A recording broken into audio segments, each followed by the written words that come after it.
Amém, Senhor. Agradecemos, Pai querido, pela semana que tivemos, pelo Teu amor e Teu cuidado conosco, Senhor. Agradecemos pela Tua presença conosco todo o tempo, Deus. Porque podemos confiar, Senhor, que o Senhor tem sempre o melhor para nós. Amém. Pedimos, Pai querido, a Tua presença aqui, em tudo que fizermos, a Tua direção, a Tua orientação, que tudo seja feito, Senhor, para a Tua honra e Tua glória. Amém. Graças te damos por tudo e oramos no nome do Senhor Jesus. Amém. Amém. Vamos cantar? Eu escolhi hoje o hino 272. Segurança e paz.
Tu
Porque hoje o que nós vemos é ameaças de guerra e as guerras mesmo, né? Estão negociando paz e fazendo guerra. Né? É isso que a gente está vendo. Então eu queria falar de paz. Né? Então, quem acompanha os jornais tem visto tudo isso. Aí eu me lembrei de um texto que eu quero ler para vocês, que fala um pouquinho sobre isso, sobre a paz. E essa paz, que o Senhor Jesus fala assim: não vou lá como o mundo andar. Então, a paz do Senhor Jesus é diferente. Eu quero falar dessa paz, né? Então, o texto que eu vou ler diz o seguinte: conta-se que havia um rei que ofereceu um grande prêmio ao artista que fosse capaz de captar uma pintura, a paz perfeita. Foram muitos artistas que tentaram. O rei observou e admirou todas as pinturas, mas houve apenas duas que ele realmente gostou e teve de escolher entre ambas. A primeira era um lago muito tranquilo. Este lago era um espelho onde se refletiam as plácidas montanhas que o rodeavam. Então, formando a imagem na cabeça dos estudantes, tem a ver com paz, né? Sobre elas encontrava-se um céu azul com tênues nuvens brancas. Todos que olhavam a pintura pensavam que ela refletia uma paz perfeita. Imagina um lago, refletindo as montanhas, dá uma sensação de paz. Não é? Pode você falar da paz. Não é? A segunda pintura tinha montanhas, mas estas estavam encobertas, estavam escabrosas e despidas de vegetação. Sobre elas havia um céu tempestuoso, do qual se precipitava um forte aguaceiro com faíscas e trovões. Montanha abaixo parecia retumbar uma espumosa torrente de água. Tudo isso se revelava nada pacífico, né? Imagina uma montanha feita sem vegetação e caindo um aguaceiro. Mas quando o rei observou mais atentamente, reparou que atrás da cascata havia um arbusto crescendo de uma fenda na rocha. Nesse arbusto encontrava-se um ninho. Ali, no meio do ruído da violenta camada de água, estava um passarinho, placidamente sentado em seu ninho. Paz perfeito. No meio de todo o barulho, dos trovões, da água caindo, ele estava sentado, olhando, apreciando eles, né? O rei escolheu a segunda pintura e explicou: paz não significa estar em um lugar sem ruídos, sem problemas, sem trabalho árduo ou sem dor. Paz significa que, apesar de estar no meio de tudo isso, permanecemos calmos no nosso coração. Paz perfeita é essa que Jesus nos dá. Ele disse: eu não vou lá como o mundo dá. A minha paz pode estar na guerra, no meio da guerra, no meio das bombas, mas você está em paz no seu coração, né? Tem um hino também que eu queria cantar, que fala de paz. É bem curtinho, pastor, eu quero muito bem. Né, pastor? 154. É o hino mais, o menor hino do hinário. É. 154. A gente canta ele para frente e para trás. Paz, se chama paz em Jesus. Ele diz que é a paz de Jesus, né? A paz de Jesus é aquela que é perfeita. Vamos cantar? Cantamos para frente e para trás? Podemos. Podemos. A gente canta 3 vezes, sobe e desce. Tá. Oh, que paz Jesus me dá, paz que outrora não senti. Cada vez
terra, que a gente possa sentir paz.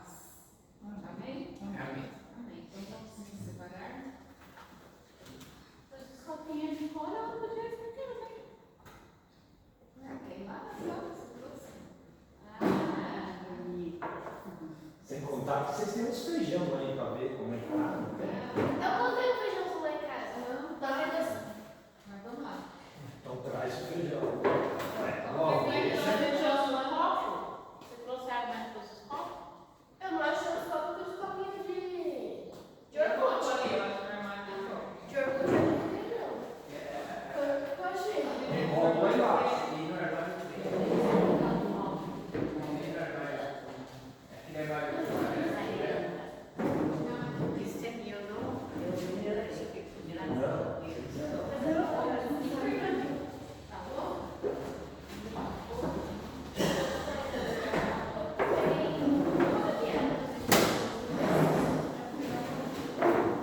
Coloca então uma olhada.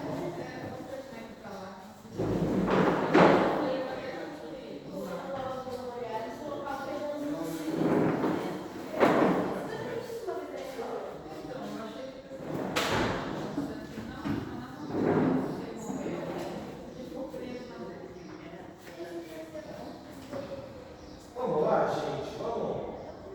Vamos então.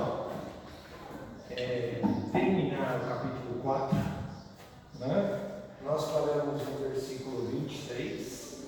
Então, nós vamos ler o 23, o 24 e o 25. Certo? Do capítulo 4 de Mateus. Vamos lá. 23. Jesus foi por toda a Galileia, ensinando nas sinagogas, proclamando as boas novas do reino e curando pessoas de todos os tipos de doença e enfermidades. Notícias sobre ele se espalharam por toda a Síria. Lembra que eu falei para vocês que a Galileia era considerada a Galileia dos gentios? Por quê? Vocês lembram disso? Porque o pessoal de outros países vinham para a Galileia para serem agricultores, plantarem, viverem lá, porque era uma terra fértil, por causa justamente do lago. Tá ok?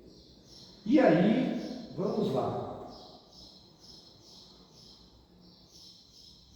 Se espalharam por toda a Síria, e a Síria faz divisa com Israel pela Galileia, tá ok? Isso é assim até hoje, tá? E as pessoas lhe traziam todos os doentes, gente sofrendo de vários males e dores, pessoas mantidas sob o poder de demônios, epiléticos e paralíticos, e ele os curava.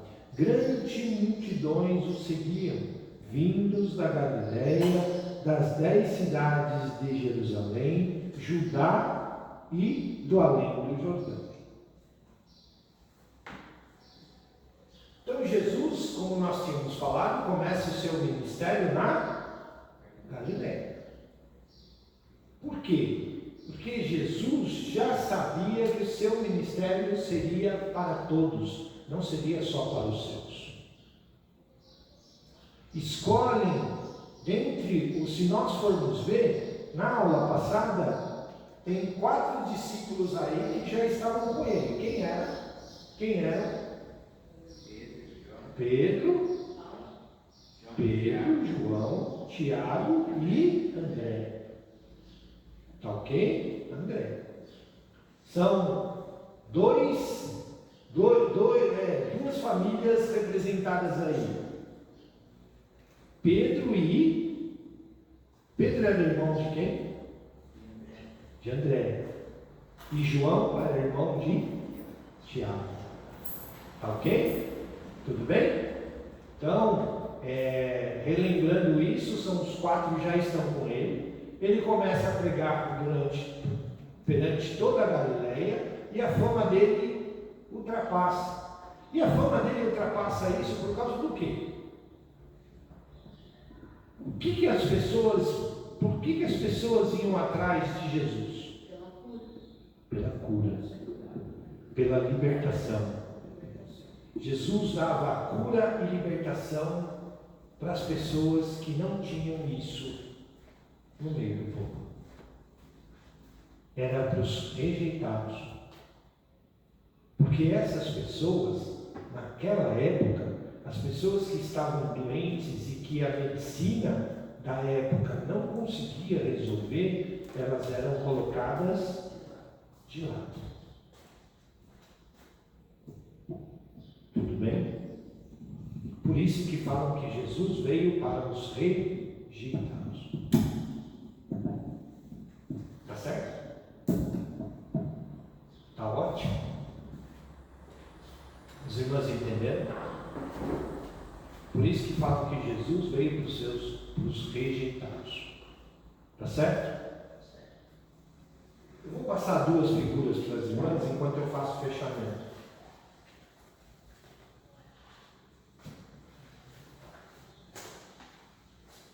Esse é o resumo. Esse é o quadro que eu pintei, tá, irmãos? O quadro que eu pintei na minha cabeça. Ajuda a pedir para a inteligência artificial me ajudar a desenhar eles. Qual que é essa primeira figura aí? Não, essa figura geral aí. A geral. Sendo tentado. Tá? Jesus sendo tentado. E a segunda aí é Jesus chamando os pescadores. Pedro, André, Tiago e João eram pescadores.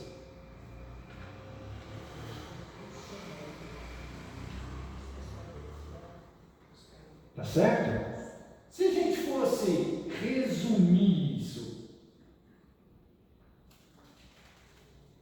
nós podemos dizer que o ministério de Jesus ele é firmado em 3 bases. Quais são essas bases?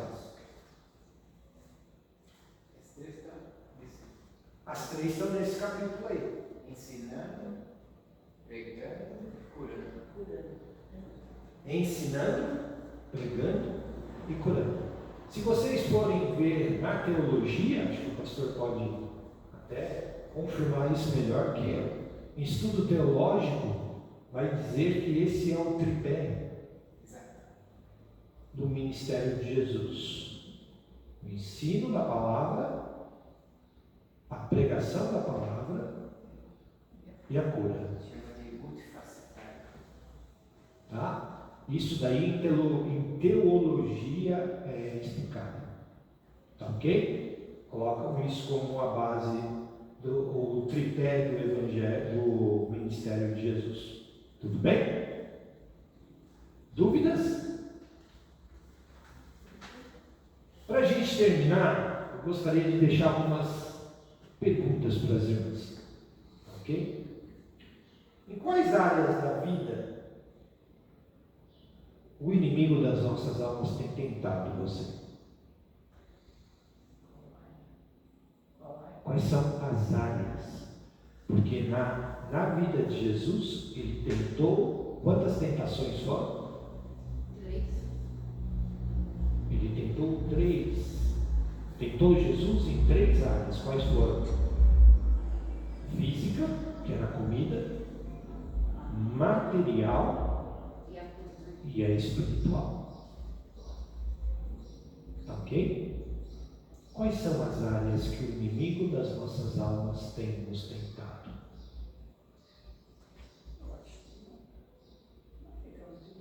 Também não.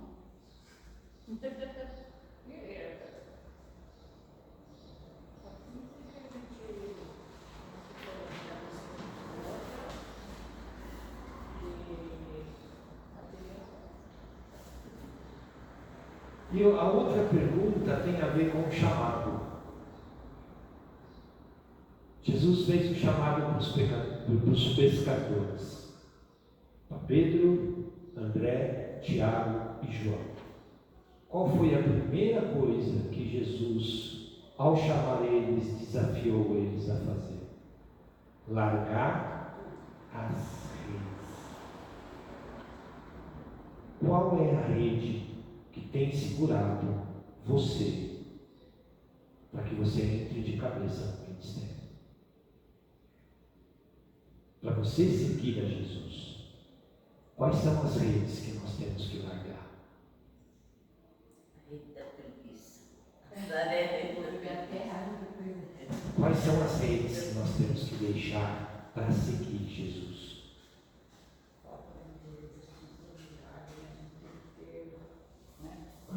Se nós formos analisar, nós temos que largar muitas redes. E a rede é algo que prende. E a gente acha que as redes só prendem o peixe. Quem segura ela também. Quais são as redes que nós temos que largar para seguir Jesus? Pensa nisso. Tá bom? São duas perguntas que eu queria deixar aí para as irmãs. Aí, vamos entrar agora no capítulo 5? Viu, Kleber? Sobre esse.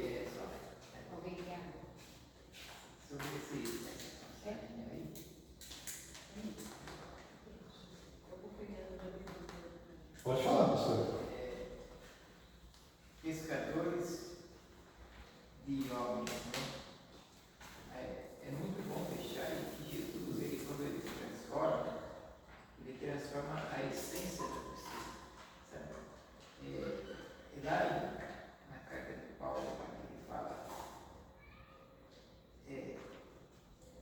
mas se alguém está em Cristo, Nova criatura.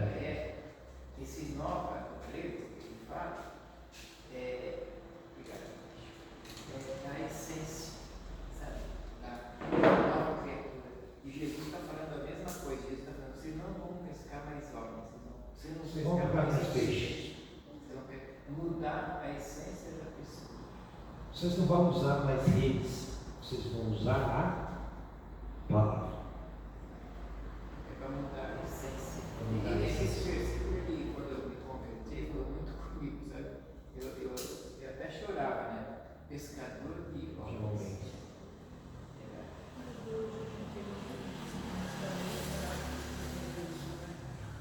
Por quê? É que as pessoas não querem mais. Você vai falar de Deus, não quer ouvir você. Mas a gente não insiste também. Eu adoro ir no central lá, praça lá, e estão lá falando de Deus, eu sento lá e fico ouvindo. Eu gosto, tem uns que passam assim, dá risada, balança a cabeça. Mas é assim. Nós não podemos deixar de entender o que está acontecendo no mundo todo. A igreja, isso nós conversamos lá no livro de Daniel. A igreja ainda aguarda um grande avivamento. Se nós formos ver, esse avivamento já aconteceu. Hoje o que nós estamos vendo pós-pandemia, e até uma coisa que o pastor comentou aqui enquanto nós estávamos lendo o livro de Daniel, é que as igrejas acharam que depois da pandemia todo mundo ia correr para dentro das igrejas. E foi o contrário. As pessoas que estavam dentro da igreja se aproveitaram de uma oportunidade e saíram da igreja. As pessoas hoje querem as bênçãos de Deus, mas não querem o Deus da bênção. E entenderam que a vida com Deus, lembra quando eu contei a história do meu irmão? Da minha irmã? Lembra quando eu falei para vocês como eles pensam? Hoje as pessoas têm noção que vida com Deus é vida de compromisso, é vida de renúncia. Que não é aquele evangelho água, que eu até comentei isso quando nós estávamos falando de Daniel. Vocês lembram quando eu comentei do evangelho água de salsicha? Lembra disso? O que é a água de salsicha? Não serve para nada. Eu faço essa brincadeira porque, como bons asquenses, come um cachorro quente que não é brincadeira. Certo? E assim, Você chega lá no calçadão, você vai montar o cachorro-quente, eles antigamente colocavam até aquela aguinha, molhava lá, colocava aquela aguinha em cima do cachorro-quente, para que não servia para nada, não sei para molhar o pão. Hoje eles pegam aquela salsicha lá que ferve, bate assim para escorrer bem e a salsicha ficar sequinha, porque aquilo não presta para nada. Então o evangelho que foi pregado durante muito tempo dentro das igrejas é um evangelho sem compromisso. Um evangelho água de salsicha, não tem gosto de nada. Quando na verdade o evangelho é deixa e me segue. Deixa tudo para trás. Me segue. Nicodemos necessários é nascer de novo. Vai ter que deixar o velho homem. Esse vai ter que morrer, Nicodemos, para que você nasça novamente. De uma forma diferente. O Evangelho, a maior pregação do Evangelho é as nossas atitudes. Eu tenho uma frase que eu tenho para mim, eu não sei se foi filósofo que falou, se eu li isso em algum momento da minha vida, que é assim: contra fatos não existem argumentos. A pessoa pode debater com você teorias, ideias e tudo mais e tal, mas quando a coisa realmente acontece, ele pode falar o que ele quiser, não vai mudar que aquilo aconteceu. Ou seja, as nossas atitudes, contra elas, não existe argumento nenhum. Já aconteceu de alguém virar para você e falar assim: você está diferente. O que mudou? Você é diferente. Tem alguma coisa de especial em você. Já aconteceu com essa irmã? Já? Tem alguma coisa diferente. Algo mudou em você. Aí você vira e fala assim: mas eu não mudei o penteado, eu não mudei as roupas, continuo sendo a mesma e tudo mais. A sua atitude mudou. Isso é vida com Deus. Isso é Deus que faz em nós. Jesus entra e nos transforma. Não sou eu que vivo, é Cristo que vive em mim. Quinta-feira passei por uma experiência razoável. Eu estava ajudando o pastor, o pessoal a descarregar o caminhão da mudança do pastor, e de repente cheguei lá no caminhão, Clepão, e não sei quem, então um rapaz que nós chamávamos ele de caverna. Aí veio a pergunta, falou assim: por que caverna? Falei: porque ele era bruto, pastor. Ele era uma pessoa bruta. E esse caverna formava uma maconha razoável. Ele falou: você vem nessa igreja? Eu não falei nessa igreja. Ele sabia que eu era cristão. E ele sempre falou assim: eu vou na congregação cristã do Brasil, nas cavernas. E ainda o Vitor, um dos rapazes lá do restaurante, um dos donos do restaurante, brincava com ele, falava assim: ele vai tanto na igreja, mas fuma uma maconha que não é uma brincadeira. Bebe que é uma beleza. Um dia nós conversando, eu falei: caverna, você sabe que eu sou evangélico, nunca escondi isso, nem de você, nem de ninguém aqui no sítio, todos sabem, e me respeitam por causa disso. Você sabe disso, sabe? Sim.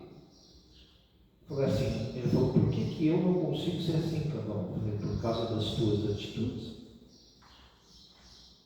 O Vitor não te faz chacota comigo por eu ser cristão, mas ele faz chacota com você, por causa do quê? Não adianta eu dizer sou cristão e as minhas atitudes não refletem isso. Continuo vivendo a mesma vida de antes. Ele parou, pensou, enxugou as lágrimas do olho. Falei: mas eu não consigo largar. Eu gosto de estar na igreja porque eu sinto paz. Falei, mas essa paz saiu da igreja, virou as costas, saiu da porta da igreja, falou, minha vida vira um caos de novo. Falei, por quê? Porque você, enquanto não tiver um compromisso e uma vida verdadeira com Deus, você vai lá buscar uma paz e essa paz é momentânea, porque Jesus não está dentro do seu coração. Lembra o texto que a Zilda leu? A minha paz os dou. E essa paz é permanente, ela é eterna. Então peça para Jesus entrar dentro da tua vida e mudar a tua vida. E percebi que depois daquela conversa, a vaga subiu. Fui revê-lo há uns poucos dias atrás, quando ele foi lá carregar uma geladeira para levar para a festa da uva. E nós conversando e tal, ele falou assim, eu preciso conversar com você, mas preciso conversar com o tempo e tal, minha vida mudou. Minha vida mudou. E quando eu cheguei quinta-feira lá, aí nós pudemos conversar um pouco depois que nós terminamos de descarregar o caminhão. Colocamos as coisas dentro da casa pastoral e aí enquanto o sogro dele, que é o dono do caminhão e da transportadora, estava se acertando lá com o montador de imóveis, aí a gente acaba conversando um pouco. Falei, e a igreja, cara? Estou firme.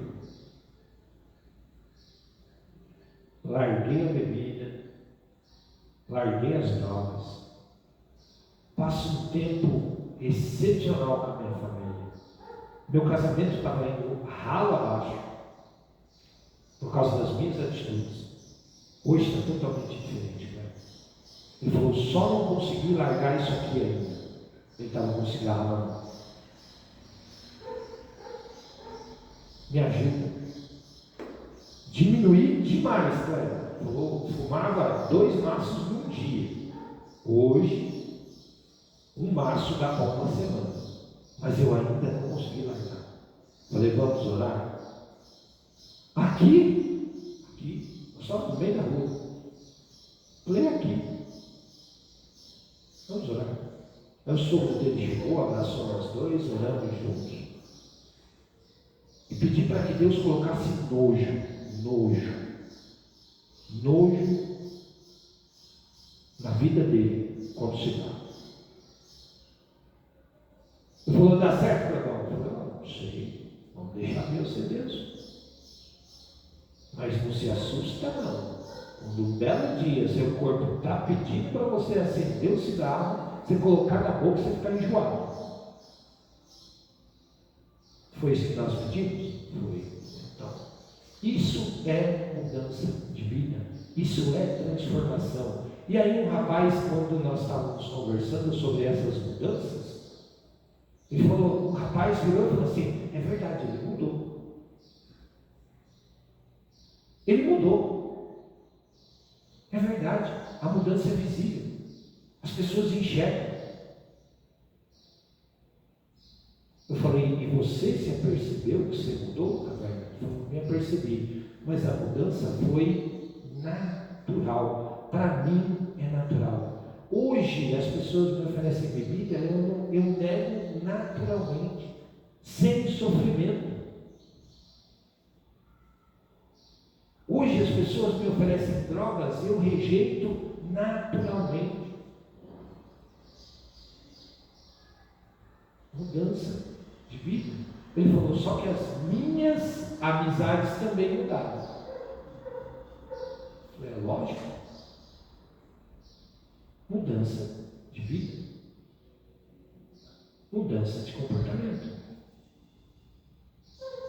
Só que eu vou falar uma coisa para você, Caverna. Não tenha medo de se misturar. Porque ele falou, nós somos colocados para ser luz do mundo e sal da terra.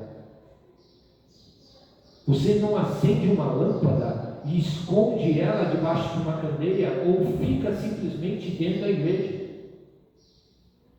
Tem pessoas que se convertem e falam assim, eu não tenho amizades lá fora. Não, você tem que ter amizades lá fora. Você sabe por quê? para que aquelas pessoas que estão lá fora vejam que você é diferente.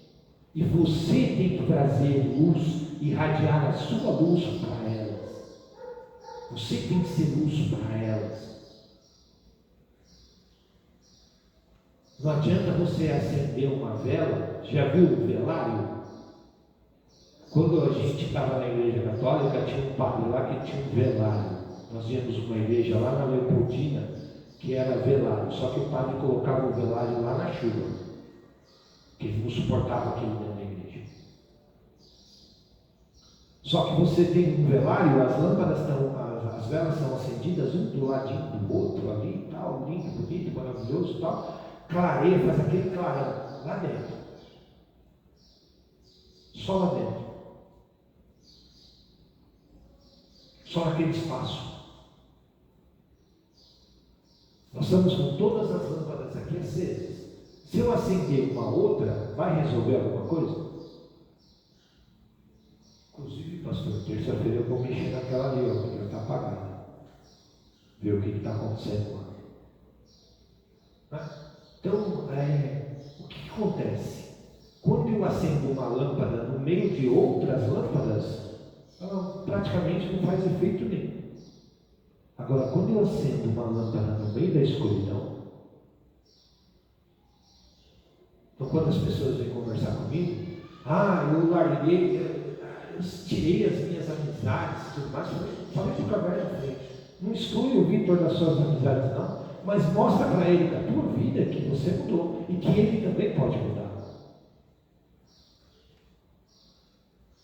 Não exclui, não. Lembra aquela história que você falou, por que eles te respeitam e eles não me respeitam? Foi por causa de atitude? Eu não deixo de conviver com eles, mas eu mostro para eles que eu sou diferente. Eu tenho um versículo, trabalhando com o pastor Antônio Francisco, Marcos 3:18, fala assim: então olhareis e vereis a diferença entre o justo e o ímpio, o que serve a Deus e o que não serve a Deus. Então olhareis e vereis. É só de olhar, a pessoa bate o olho em você, você é diferente. Você é diferente. Nós não precisamos ter medo disso, porque não somos nós que fazemos as pessoas enxergarem isso. É o Espírito Santo de Deus. E é acompanhado firmemente da fé. Sim. Você tem que sentir que a fé aqui é Deus que está fazendo as coisas. Se nós chegarmos e vermos, mais uma vez, voltarmos lá no batismo de Jesus, Jesus e João já não tinham mais contato durante muito tempo. Embora fossem primos, não tinham contato. Então João não sabia quem era Jesus.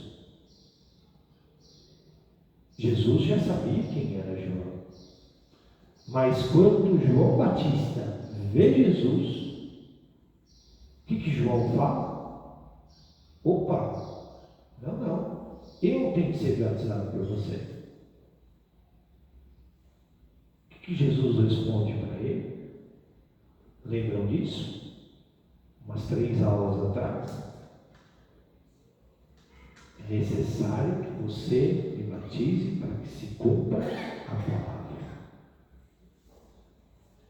João o Espírito Santo identificou Jesus na hora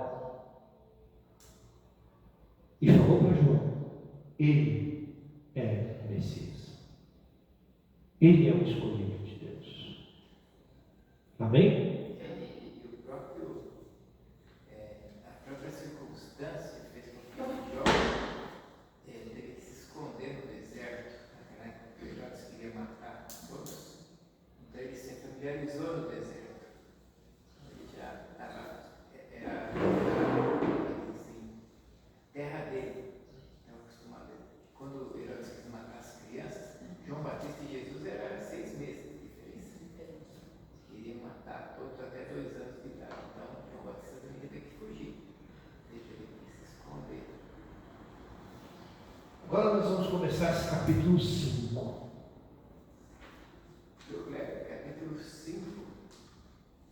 6 e 7, ele como não faltar. Sabe, se chama Sermão do Monte, capítulo 5, 6 e 7. Gente, esses 3 capítulos são os pilares da vida cristã. São os pilares da vida cristã. Se nós conseguirmos cumprir metade do que está escrito nesses 3 capítulos, é algo extraordinário. Tá ok? Então, realmente não falte. Fala para a turma aí, ó. Tá perdendo. Dia 22 eu não estarei. Foi o pastor. Mas não deixa de assistir, não. Tá? Porque são 3 capítulos importantíssimos. Tem livros à parte desses 3 capítulos. Livros grandes, muitas páginas. Ok? Vamos lá. Vendo Jesus as multidões, versículo 1 do capítulo 5. Ô, Cleber, só te cortando. Assim, a gente vê as figuras assim, era um povo sofrido, mas a gente vê assim, transmite uma paz que parece que. É aquilo que a Zilda estava falando. Mesmo no meio das tribulações, das confusões, de todas as perseguições, de todas as confusões, por quê? Porque Jesus era a paz. Jesus transmitia isso. Porque ele traz para mim, eu queria estar vivendo essa vida aqui, ó. Te juro.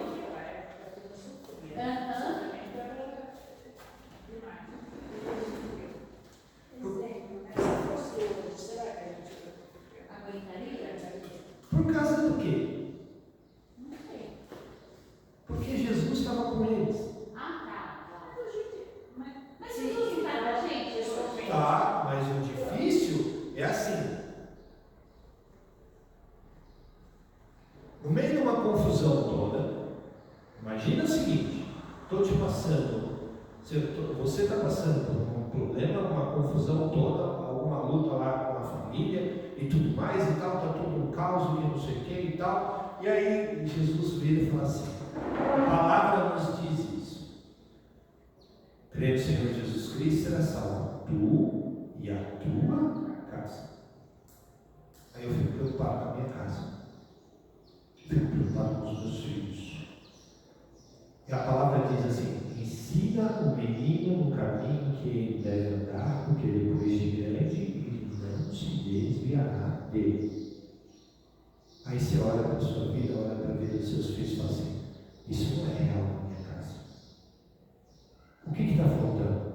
Então, é isso que a gente pensa, porque as minhas filhas, né, a gente, minhas filhas foram criadas na igreja, as netas, inclusive aqui, Hoje, nós temos quando eu fui pai pela primeira vez, o meu filho mais velho, Davi, eu tinha uma preocupação. Eu ser pai e tudo mais e tal, isso é normal? Normal. E eu orava a Deus e falava assim: Deus, como é que vai ser? Eu tenho uma responsabilidade agora, uma responsabilidade grande e tudo mais e tal. Me ajuda a ensinar o meu filho. Aí o Espírito Santo me levou lá até Abraão, quando Deus pede Isaac para Abraão. Achava esse texto assim uma coisa mais absurda do mundo. Como é que Deus pede a vida de um filho para o pai, o sacrifício de uma pessoa, e não sei o que, e tal, ficava revoltado com isso. Aí o Espírito Santo me levou nesse texto, quando ele estava falando, ler o texto bem devagar. Demorei uns 3 dias meditando em cima desse texto.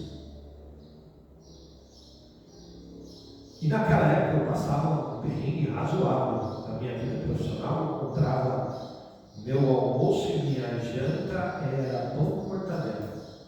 E eu ia na padaria de manhã, comprava um pãozinho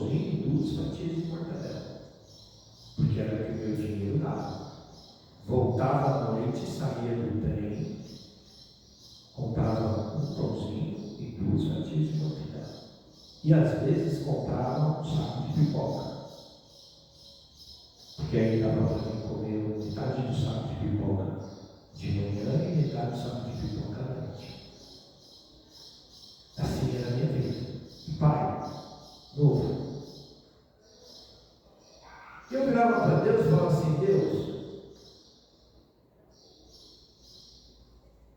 vai lá no texto de Abraão. Eu pedi o filho para ele. Por quê? Porque o filho dele, ele falava, meu filho. E quem deu o filho para ele, fui eu. O filho não era dele. O filho é.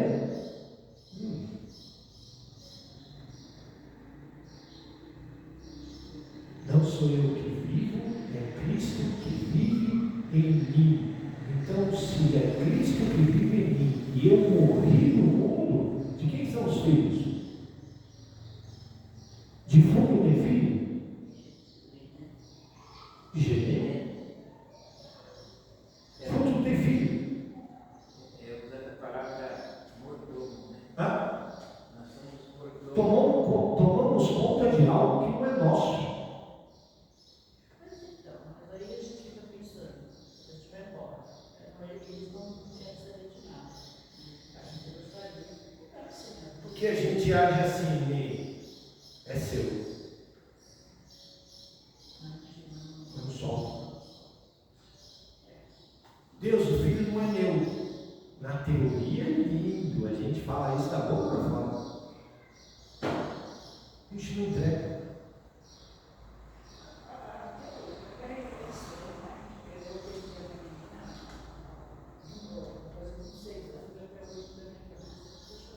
Eu vou falar uma coisa que eu falei para o Caverna.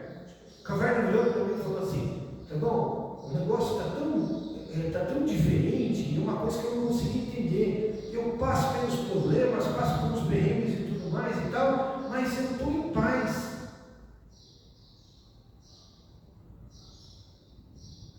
Às vezes eu acordo e a casa está.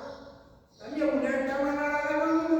Antes eu explodia, hoje eu estou em paz. Sabe quando os pais que você está dizendo? Eu falei assim: é Deus mudando a tua vida. Onde nós trabalhamos na realidade. É Deus mudando a tua vida. Por quê? Porque os problemas não são mais seus, são de Deus. Ah, mas você não se preocupa com os seus problemas? Eu me preocupo com os meus problemas. Mas a primeira coisa que eu faço, sabe qual é, vida? É entregar os meus problemas na mão de Deus. Fala assim, e sou bem sincero em dizer para você. Muitas vezes eu orei e falei: Deus, eu não quero nem saber dessa confusão. Porque a tua palavra nos diz que eles não são mais meus, são seus. Então resolve aí. Ou me dá a direção, a tua direção de como a gente vai resolver isso aí. Pronto. Ai, você fica calmo? Fico. Por quê? Não é mais meu, é dele. Tudo isso tem que ser muito verdadeiro. Sim, no coração. É aquilo que eu falei para mim. A gente fala muitas vezes da boca para fora. Sendo que as nossas atitudes. Eu lembro um colega meu que virou e falou assim: não, eu creio em Deus, eu entrego as coisas na mão de Deus, que não sei o que e tal. Aí ele passou por um perrengue financeiro. Anos de igreja. Passou por um perrengue financeiro e que não sei o que e tal.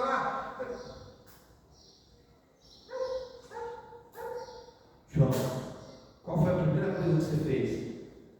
Orei a Deus. Tá? Em seguida, fui no banco, pedi um empréstimo.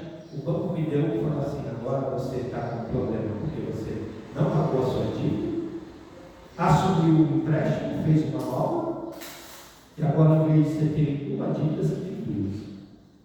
E não consegue sair de nenhuma das duas.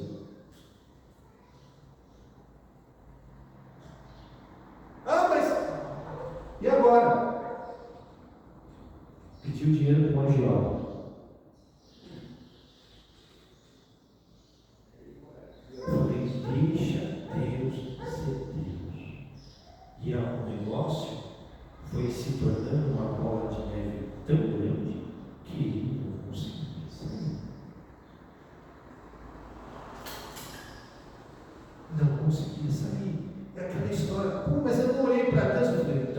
Você orou para Deus. Só que você não deixou Deus ser Deus. Você orou para Deus e foi logo correr para o cheque especial no banco. Correr para um empréstimo no banco. Você está dizendo para Deus, eu vou a Deus, não age na minha vida não. Eu vou atrás do banco. Achou que o banco era a sua solução. Mas eu acho que às vezes também é complicado.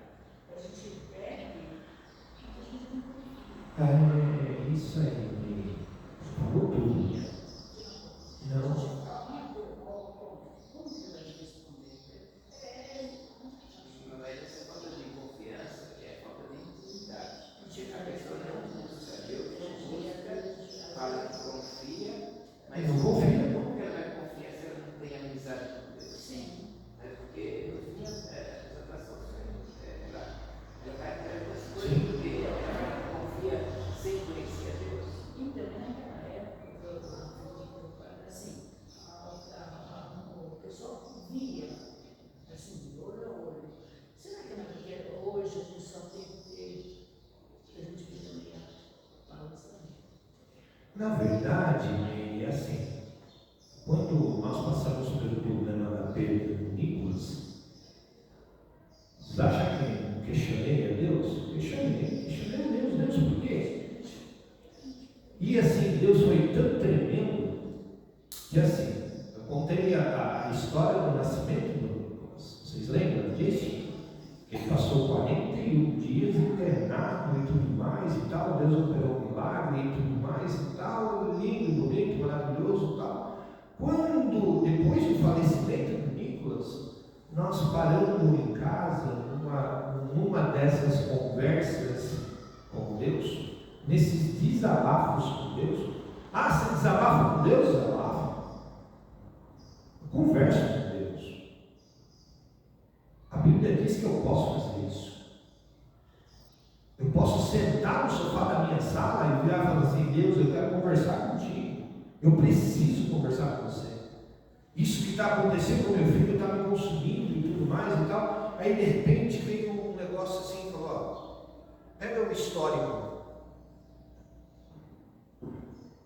Pega o histórico do Nicolas, de quando ele nasceu. Eu tinha lá um envelope com toda a documentação. Fui lá e vi assim: o Nicolas passou na Covid 41 dias internado, não tem? O Nicolas, quando nasceu, ele passou 41 dias internado, não tem? Foram 41 dias exatos, a mesma quantidade de dias e com o mesmo problema.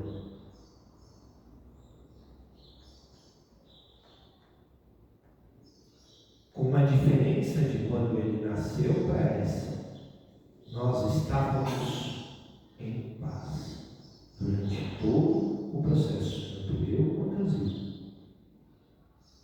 Eu não tinha essa paz quando ele nasceu. Fui ter depois, quando Deus mostrou que ele era Deus.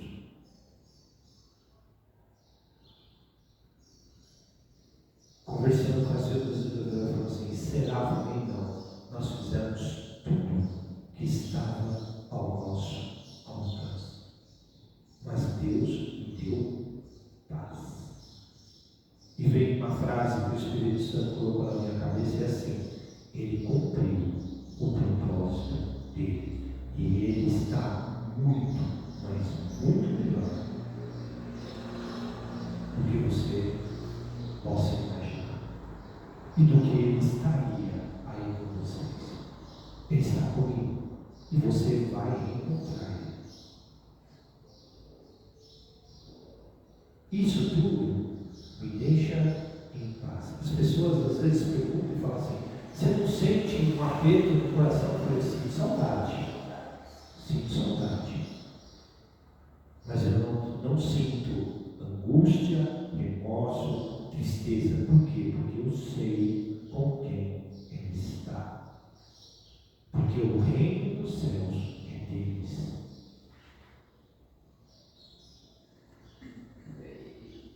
Fora isso, só quem tem a certeza, a garantia da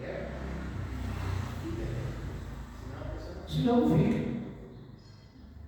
Esse estudo de Mateus 4 aí mostra que Jesus está pregando arrependimento, tudo da vida eterna, para as pessoas terem a certeza da vida eterna. É o reino de Deus, o reino dos céus. Que nem outra coisa, eu conheço várias pessoas que estão há décadas na igreja e morrem de medo de morrer. Minha mãe.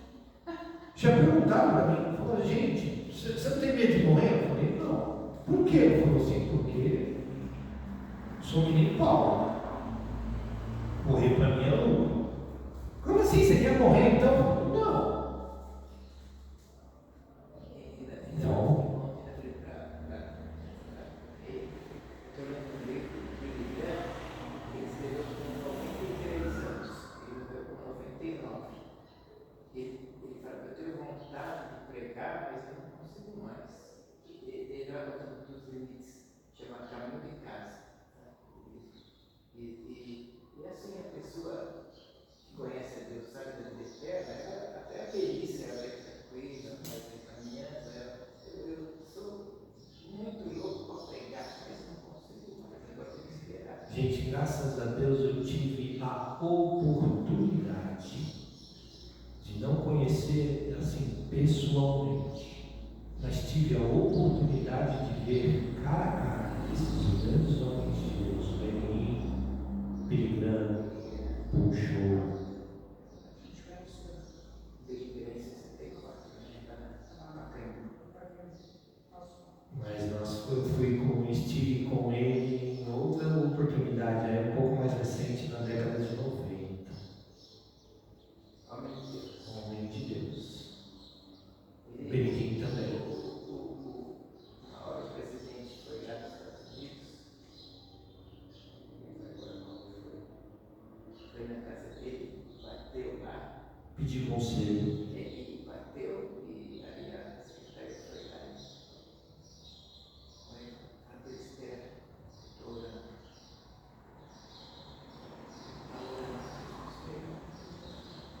E as pessoas respeitavam. Então, quando Deus coloca essa paz no nosso coração, é isso que nos dá certeza, é isso que nos dá confiança, é isso que nos mostra. Ah, mas mesmo assim impede que a gente tenha angústias? Não. Jesus fala bem claro isso, no mundo tereis. Olha, não é talvez, olha, vocês não vão ter. Então, provavelmente vocês façam como Jesus fala, afirma, no mundo tereis. Vocês vão ter aflição.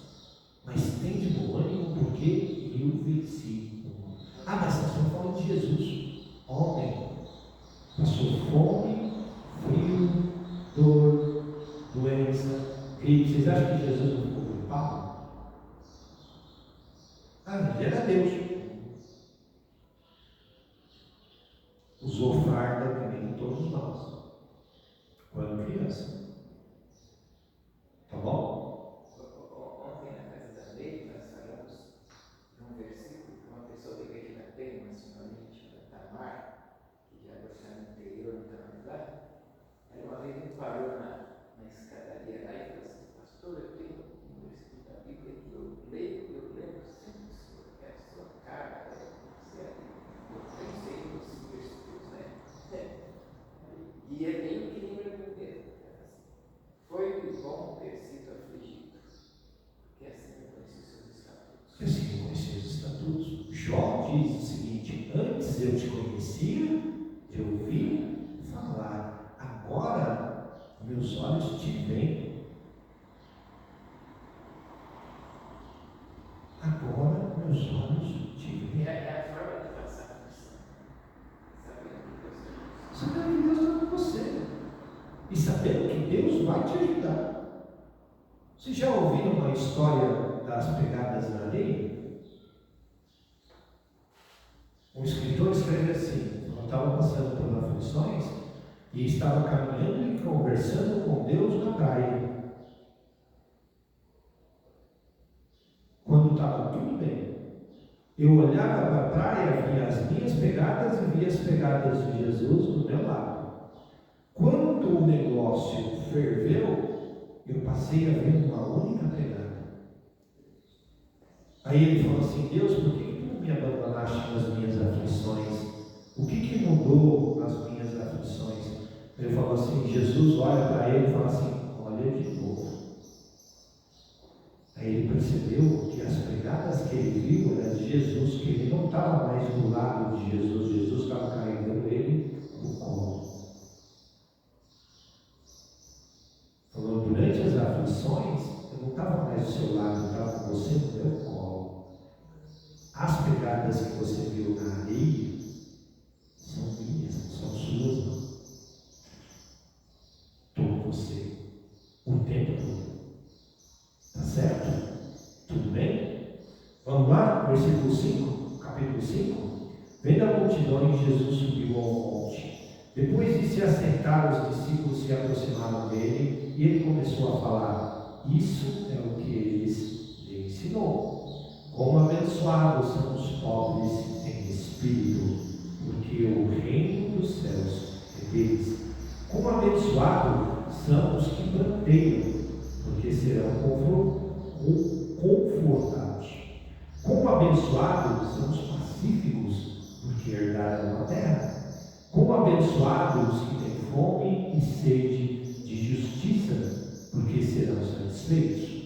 Quão abençoados os que demonstram misericórdia, porque lhes serão demonstrada misericórdia também. Quão abençoados os puros de coração, porque verão a Deus. Quão abençoados os que promovem a paz, porque serão chamados filhos de Deus.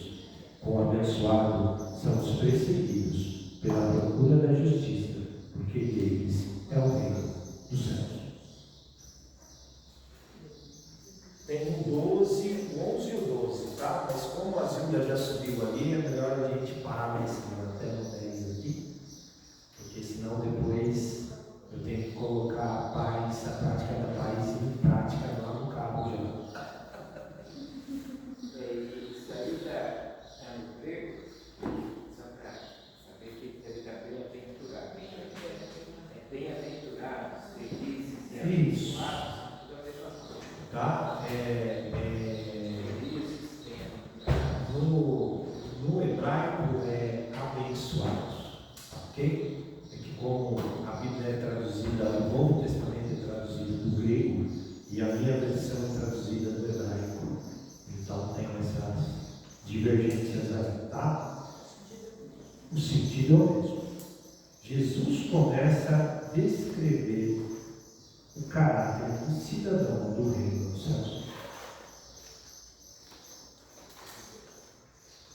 Elas não são condições para entrar no reino dos céus. Jesus não impôs condições para você entrar no reino dos céus. O que é caráter?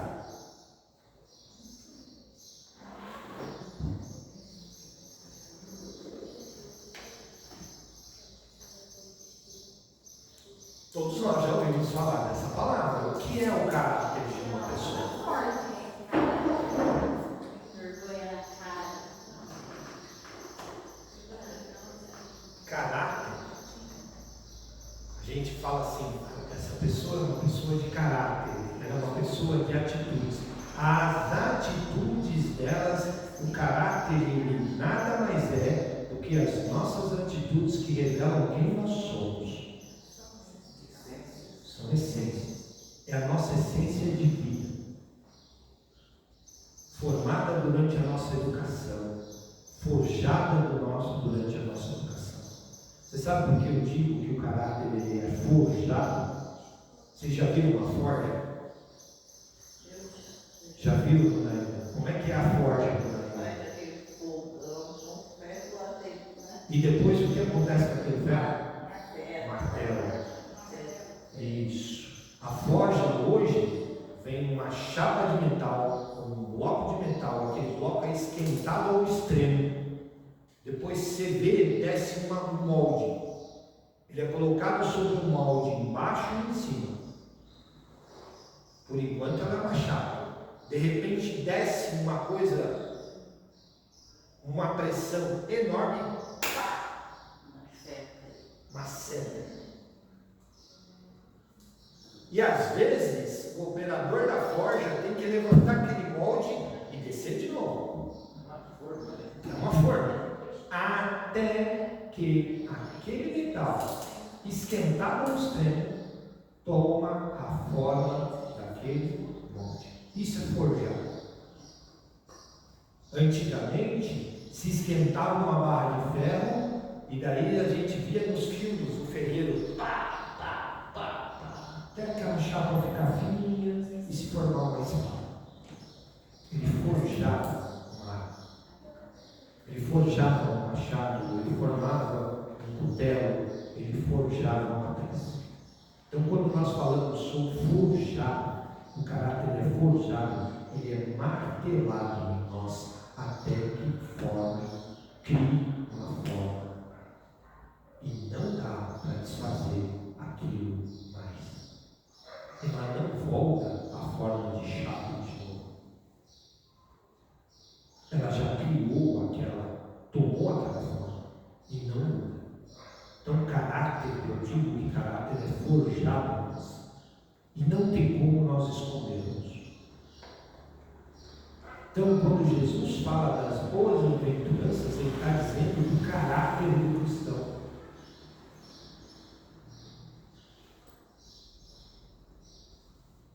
Mostra as atitudes daquele cristão, mostra as atitudes que ele tem, que são as características de um cidadão do reino dos céus. Vamos ler de novo? Quão abençoados são os pobres em espírito. O que é um pobre de espírito? Nós vamos parar só nessa primeira, tá, irmãos? O que é um pobre de espírito? O que as irmãs acham que é um pobre de espírito? Eu acho que não acredita em nada, né? Deve ser. Que não acredita em nada? Nada, não está nem com nada, tá? Como tem gente de depressão. Eu acho que seja. Mas aí ele é uma. Isso daí é algo que os irmãos imaginam que seja um cidadão do céu? Eu vejo o próprio espírito, assim, ele com necessidade de mais espírito. Quando a pessoa busca mais espírito, ele tem pouco, assim, só para entender, os pobres de espírito, ele está sempre buscando mais espírito, mais Deus, ser mais espiritual, está muito carnal. Além dele buscar mais, uma pessoa pobre busca mais. E ela busca uma mudança de vida o tempo todo. Não é assim? E pobre de espírito, você já conhece aquelas pessoas, eu costumo chamá-las de pavão. Né? Aquelas pessoas que são assim, autossuficientes e se acham no máximo. Vivem de aparência, mas por dentro. Minha mãe costumava dizer, uma coisa que eu também ouvi minha avó dizer bastante: por fora, bela viola, por dentro, pão colorido. Por fora, bela viola, é uma casca. Aí você abre aquela casca por dentro, está tudo embolorado, feio, só serve para jogar fora. E o pavão está no pé. Feio para o chuchu. Mas aí ele abre o rabo, assim, aquelas plantas bonitas e tal. Só para aparecer. Só para aparecer. Então, pobre de espírito é aqueles que, para ele, não importa o eu, o ego dele. Ele não faz as coisas para satisfazer o ego dele, para se aparecer. Ele faz as coisas na surdina. Na miúda, ele quer aprender de Deus, mas ele não quer mostrar que ele é mais do que os outros.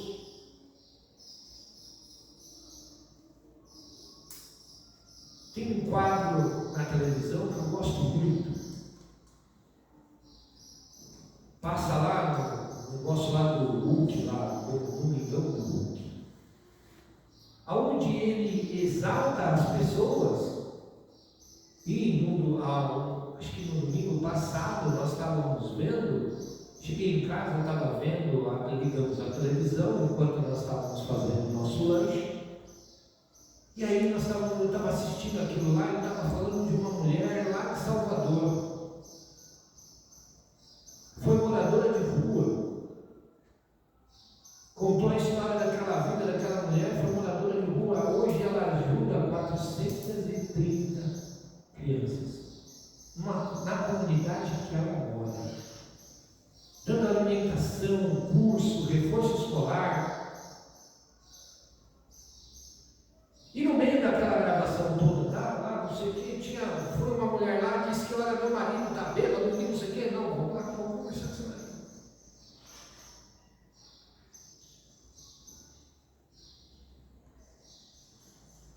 E aí ele perguntou, ele falou assim, como é que antes eu nunca ouvi falar da senhora? Eu não fico fazendo propaganda daquilo que eu faço. Eu faço porque um dia alguém me ajudou. Eu vi essa foi do Evangelho da isso. Passou muito. Sim. E ela, que tirou ela da rua foi o crochê. Ela aprendeu aquilo com aquela mulher, mudou de vida, começou a melhorar de vida. Ela falou, tem dia que eu não tenho R$1. Até que ele plantou um pé de mexerica na porta do negócio para aquele refrão. Sabe por quê, Meire? Porque um dia ela foi comer uma mexerica na casa onde ela morava, uma tia dela, e a tia dela negou a mexerica. Bateu nela porque ela tinha colhido a mexerica do pé. Porque não era permitido para ela. Então, são pessoas, ela falou assim, eu não faço isso para me promover. Nunca fiz. Eu faço isso porque eu gosto de ajudar o próximo. Eu gosto de ajudar as pessoas para que as pessoas não passem por aquilo que eu passei. E essas pessoas têm uma visão da vida eterna fabulosa. Sim. Sabe que A recompensa dela não está aqui. A recompensa dela está na eternidade. eles sabem disso. Sim, eles sabem disso. Claro. Então, ainda, mesmo assim, a gente dá, as pessoas assim, dão um pouco de pouco, né? Da alegria. Porque Deus honra, amém. Deus não deixa essas coisas passarem batido. Só que essas pessoas, por que Deus honra? Porque elas não procuram a autossuficiência de homens. Elas aguardam em Deus. Isso é ser pobre de espírito. O pobre de espírito é aquele que não se exalta. É aquele que é humilde. É bom. É bom você ser humilde. Você olha todo o convívio de Jesus, todo o convívio de Jesus. Quem eram os discípulos? Pescadores. Jesus tinha um único discípulo que era dobre. Lucas. É o único que era estudado. O resto era cobradores de impostos, agricultores, pescadores. Olha para os valentes de Davi. Sabe quem eram os valentes de Davi? Os vadios. Eram vadios, homens vadios, excluídos da sociedade.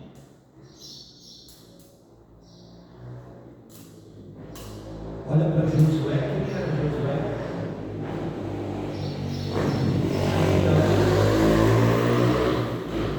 Forjado na escravidão. E levou Israel para onde levou. Então, se nós olharmos a Bíblia toda, Jesus não veio para os cultos, para os doutos, para os doutores da lei. Pelo contrário, os doutores da lei rejeitavam ele. Por quê? Porque eles se achavam autossuficientes.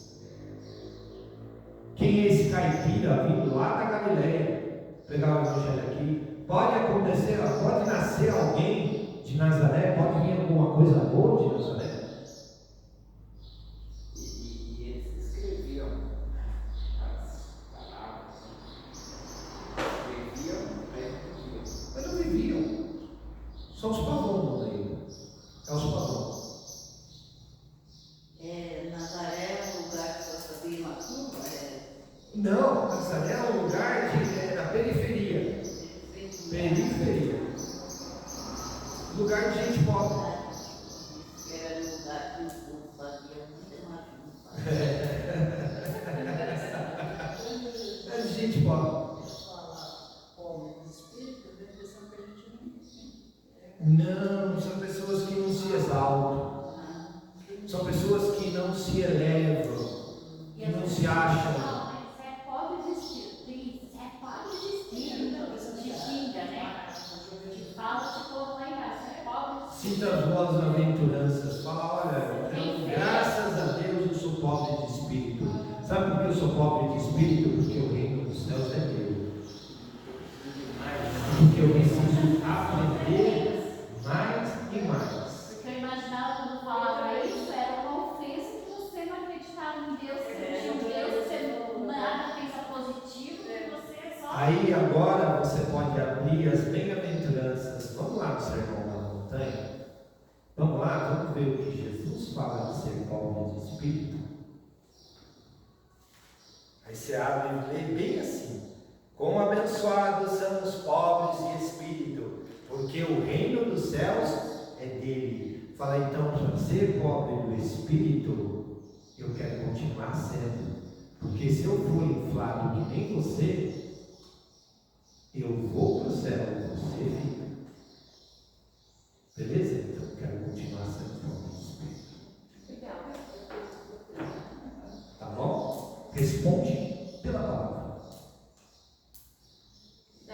Quando fala também da impressão que você é burro, né? Você não tem entendimento. Pobre de espírito, quer dizer que você não tem entendimento nenhum. Até a próxima. Até domingo, gente. Empresa, em serviço. Como que você é pobre de espírito? Dependendo da resposta que você dá. A pessoa já em empresa você escuta de Tem vez. falta de entendimento. Se ser pobre de espírito é ser ganancioso, se achar melhor que os outros, eu quero continuar sendo pobre de espírito.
Vamos sentar. Fala isso, pastor. Hoje é dia de Santa Ceia, dia especial, né? O Zezinho pediu liberação hoje para ele estar na recepção do pastor lá. É o que ela vai cantar hoje, né? E é bom que ele esteja lá também, né? E a Nancy vem, o Roberto teve uma cirurgia, arrancou os dentes todos de cima, mas ele vai vir, porque ele está trinchado. Qualquer coisa usa máscara aí, ou até fica na casa da mãe dela, porque até não está nem no fim. Sim. Ela vindo. Mas ele está bem, Tá. férias, para ajudar, né? Mas ela vem, já confirmou, já passei, pedi para passar uns dias, já passei, já está tudo certo. Então é isso. Hoje, e a acolhida do pastor lá, né? Não sei como ele virá. Hoje o coral vai cantar, porque além de você é a chegada dele, né? Então, provavelmente ele deve vir aí. E pela condição da Cilinha, o Zezinho não tem condição de vir aqui correr lá. Ela não pode ficar muito tempo. Exatamente. Ele falou que o médico provavelmente vai fazer outra cirurgia nela, né? Então é bem preocupante. Preocupante. Tá, mas é isso. E aquele programa que você passou já, a gente agregou, você chegou a ver, né? Sim. Eu fiz o primeiro semestre, porque normalmente a gente entrega para o pastor o primeiro semestre, sabe? Não sei se quer se quiser os 2 semestres, a gente manda o programa aí, né? Eu fiz o do ano porque a gente vai sempre sentando antes da programação para fazer. Até porque essas coisas na Chácara da Noêmia tem que ser antes, você tem que pedir antes. A gente tem que sentar e programar mesmo, né? É um negócio demorado. Então a gente faz a programação e depois, durante o ano, vai fazendo Caminho.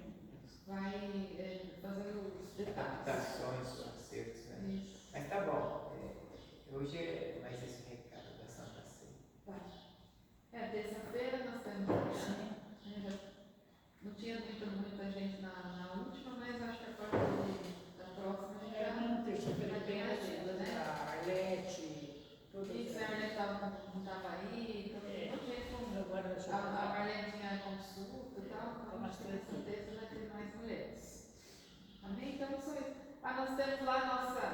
Eu vi lá que já tem um feijãozinho Eu estava brotado. trabalhando com as crianças a parada do semeador e nós semeamos semana passada só uma sementinha, né, Ki? Eu até falei, usei isso hoje para colocar, né?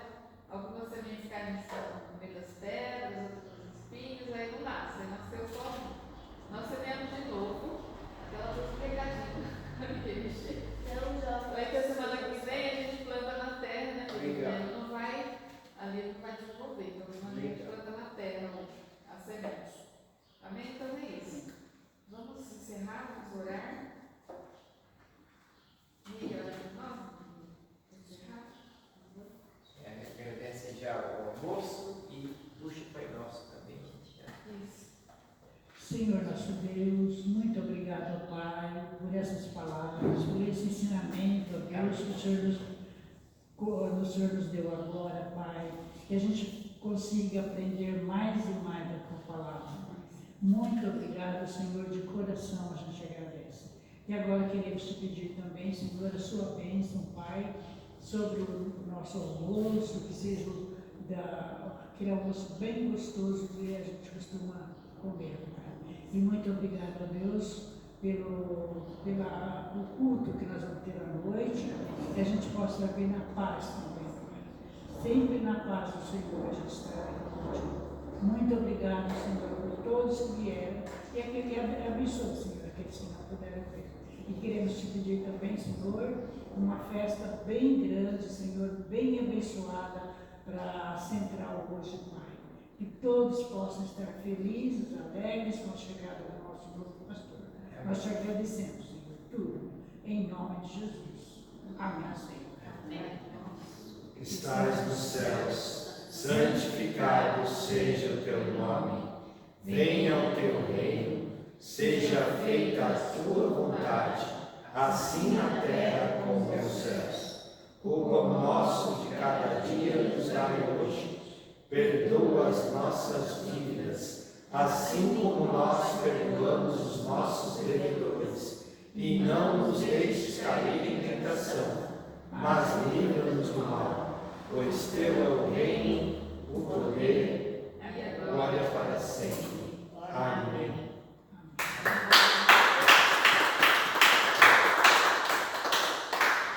Irmãos, só quero deixar os irmãos bem tranquilos de uma coisa. Eu e a Zilda, nós vamos permanecer aqui na escola dominical. Eu e a Zilda vamos permanecer vindo aqui nos cultos à tarde e depois nós vamos para a 7. Tá ok? Não é porque veio um pastor